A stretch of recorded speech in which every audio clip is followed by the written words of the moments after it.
We are back for more Bassmaster Fantasy Fishing. This week, we are breaking down the third stop of the Bassmaster Elite Series on Santee Cooper Reservoir in Manning, South Carolina, and it's going to be a slugfest. But before we get to the picks, let's talk about the Classic quickly. Wow, what an amazing Classic.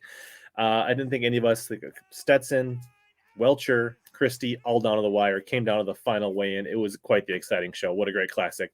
That was awesome. Fantasy team did okay, not great. Drain the Lake was pretty good. We'll talk about that. That being said, we've had a ton of fantasy back to back between MLF and Bassmaster. And here we go again. And then we get like one more event here. I think the Red Crest is coming up in the corner, and then they're going to start to space out. We'll be doing more fishing videos. Either way, the next video shouldn't be a fantasy fishing video. It should be a regular piece of content, and we'll be mixing it up a whole lot more going forward. So checking in on the Beat HellaBass group to see how we're doing. If you haven't joined the Beat HellaBass group yet, there's still time. Make sure you do it quick because you don't want to miss out on the option to win some $25 Omnia gift cards for each event for regular fantasy fishing and Drain the Lake. Just find the group and fantasy fishing page, click the group, and enter the password Bizer, all capital letters. And you'll be in and you'll be set and you'll have the chance to win just like everybody else. Don't worry, if you haven't won an event yet and you're not doing great in fantasy fishing, you can still use my code HBMAR15 to save 15% Omnia Fishing. And you can grab yourself some fishing tackle from a company that has great customer service, an awesome selection, and super fast shipping. Congratulations to Hello Chaz for winning the Classic event. I'm going to send you a note via the game, watch that email, and reply back to me so we can get you your Omnia gift card. He had an amazing team of Christie, Blaylock, Martin, Palmer, and Hamner. I had Palmer and Hamner. I talked about Martin, Christie, and Blaylock, but I talked myself out of those three, and I was well on my way to having a really good roster as well. That's kind of part of the thing. It seems like between my article and my video, I talk about 2 or 3 anglers per bucket. And if you can figure out which ones to pick like I do and which ones are the ones I talk about that I don't pick to put on your roster, you should be really in a good position to have a good fantasy team. And in Drain the Lake, Jay LeBlanc won the Classic event. Let's check out his roster. As you can see, it's almost imperative to always pick the winner. He had Christie on his team, several other really good picks. Almost everybody but one angler made the final day 3 cut. And that's what it takes to do a good event on Drain the Lake.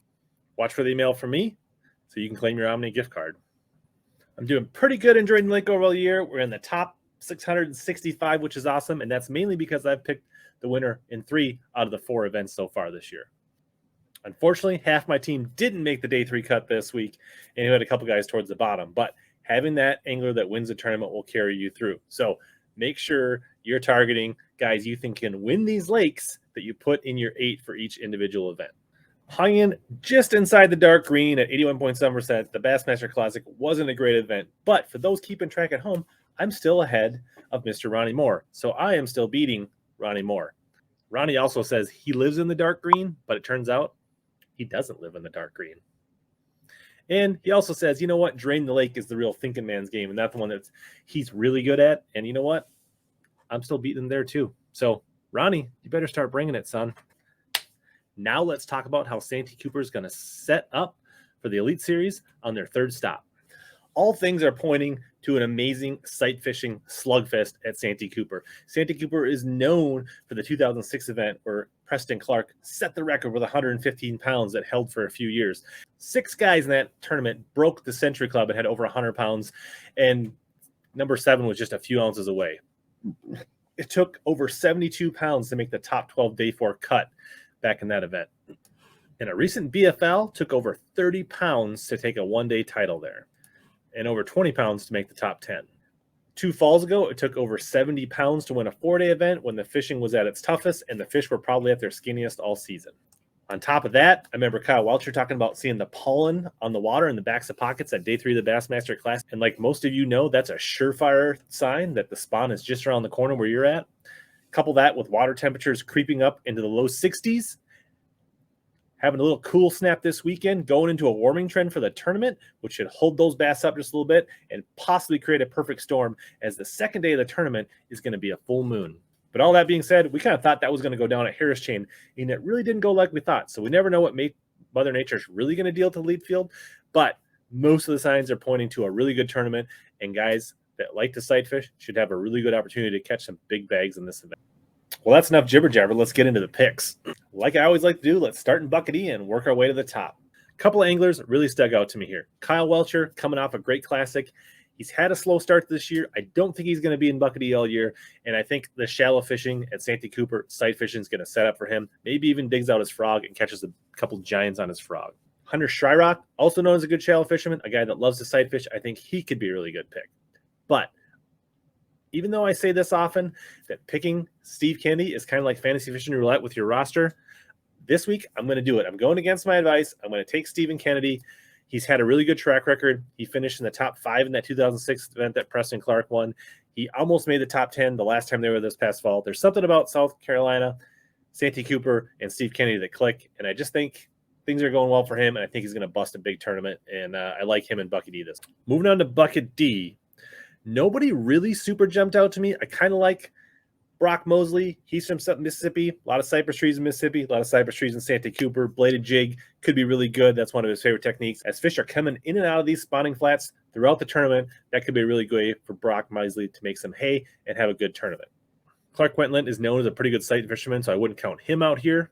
But anytime I'm in doubt and there's a bucket where nobody jumps out to me and Luke Palmer's there, I usually pick Luke Palmer, and he usually does me well. He's super consistent. He's made every classic. Every year he's fished the elites. He's a check cashing machine. I like his chances to get me some good solid points and be a safe pick this week. And he'll find some shallow fish with a dinger or a spinnerbait or something like that, and he'll bring some good bags to the scales. Bucket C, some much more talented angler here. We got we've got the classic champ, Jason Christie here. Maybe he'll be riding the high. He could be something to look at. Seth Fighter has pulled himself out of the buckets and moving his way up here a little bit. Joseph Webster and KG Queen. Guys aren't having great years, but guys that say they love to sight fish. So I think both of those guys are strong plays and actually have pretty low overall percentages, and those guys could be good. Now, KJ Queen was a guy that a bunch of you guys probably picked for the Classic and did you wrong, but I think this week at Santee Cooper, he has the opportunity to do well. But for me, I'm going north of the border. I'm actually going to take Chris Johnston. Chris Johnson is a pretty good sight fisherman. He likes to sight fish. The Johnson boys have done well in tournaments like this, both Bassmaster and FLW, not necessarily on Santee Cooper, but I think they're going to do well this week. And I just got a stinking suspicion. And I also like it when the Johnson brothers don't end up in the same bucket. When they're in the same bucket, I often pick one or the other, and I usually get them wrong, whoever the highest one is. So when they're in separate buckets, I'm more likely to pick them. Bucket B, Patty Walters is the guy that definitely sticks out for everybody. Definitely sticks out here, and he's one of the most popular fantasy picks at over 30% already ownership. Hackney's here. We've seen him do amazing things on cypress trees in Louisiana and Florida and places like that, so he could definitely be a good pick. I wouldn't sleep on Brandon Cobb. He's been known to catch big ones in sight derbies. He won Hartwell as a sight tournament.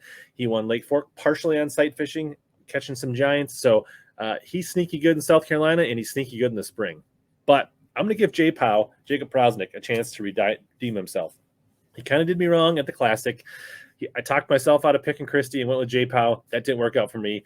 But I'm going to stick with him one more week and give that redemption. He's having a good Elite Series season. I think he's got quite a bit of experience in Toyota's Everstarts, that type of tournament on Santee Cooper, and cashed a lot of checks here. So I like him in Bucket B. And I think the dinger, the stickworm, the wacky rig is going to play big here. And J. Powell's one of the best with that. Lastly, Bucket A, you got Brandon Polnick, who won the last Elite Series event in the fall here. I'm sure he'll have a good tournament. I'm not sure he's going to be a top 10 in the spring. I wouldn't put it out of it, but I just don't think that's super likely. Scott Canterbury, I think, could be really good here. Brandon Lester, a strong sight angler, shallow angler. I like his chances in this tournament. Tyler Rivette, he's a sneaky dark horse guy, having one of the best seasons of his career, and he'd be no stranger to fishing cypress trees because he's from Louisiana. Bernie Schultz has a pretty good career at Santee Cooper as well. Not known. He's actually having a really good season this year, off to a strong start. So let's see if he can keep it going in South Carolina. But in the end, I'm taking Corey Johnson, the other Johnson brothers. So we're going double-barreled Canadian north of the border Johnson boys sight fishing derby to bring it home. Now, there's a good chance they could be over 100 pounds, but I'm going to keep it a little bit tempered, and I'm going like 92 pounds and change for my tiebreaker. Oh, and why am I not picking John Cox? We've been talking about how John Cox has been good to me all fantasy fishing year. He did let me down at the Classic a little bit, but that's not why. So he's fishing. He signed up for the Tackle Warehouse Pro Circuit, which is on the Harris chain. Probably while you're watching this video, he's either practicing or fishing the tournament. And the tournament, if he makes the cut, goes all the way to the final day of practice at the Elite Series. So if he does well in Harris, which he often does, and he did in the Elite Series, he's going to probably end up pulling an all-nighter and driving straight through to Santee Cooper and showing up and fishing the Derby blind with no practice. That being said, Cox can definitely do well without practice, but I don't know if I want to hinge my fantasy team on Cox when he's probably not going to get any practice. All right, now on to Drain the Lake. All right, after 3 events, that means we've burned 24 or so of the 94 anglers that we have on our roster, so it's dwindling down, and it gets to be a little bit of crunch time. Now let's go through who I'm picking and why I'm picking Drain the Lake. For some reason, I got a pretty good feeling about Gerald Swindle scrapping together a good tournament and junk fishing a good event at Santee Cooper. I'm putting Jason Williamson on here just because I didn't have a really good feeling about anywhere else, and he's from South Carolina, and I'm hoping just to get a few solid points out of him here. Brian New, he usually catches him everywhere he goes. I just felt like I want to squeeze him in here. He's close to home, and I think he'll do okay. We're doubling down on Steve Kennedy and using him in both fantasy fishing and Drain the Lake this week. Matt Airy got experience here. He should do okay. He prefers to go shallow fishing. You know, whether he's fishing a lunker stick or a frog or something like that, I think he's going to have a pretty good event. Caleb Summerall, also no stranger to cypress trees, shallow fishing. I think he should have a strong event here. Kind of wish I would have used Blaylock at the Classic, but here he is. We're putting him in the Drain the Lake for Santee Cooper. Last but not least, we talked about Wentland being a strong sight fisherman. We talked about possibly using him in fantasy fishing, but I'm definitely using him in Drain the Lake here. And here is our 8 angler roster for Drain the Lake for Santee Cooper. Hope you guys are having fun. Fantasy fishing's a blast. I hope it's making it more enjoyable for you guys to follow along in Elite Series action. As most of you know, it's chatterbait season right now or around the corner for most of the country. And if you have questions about the best rod and reel and line setup for chatterbait fishing, check out this video right here.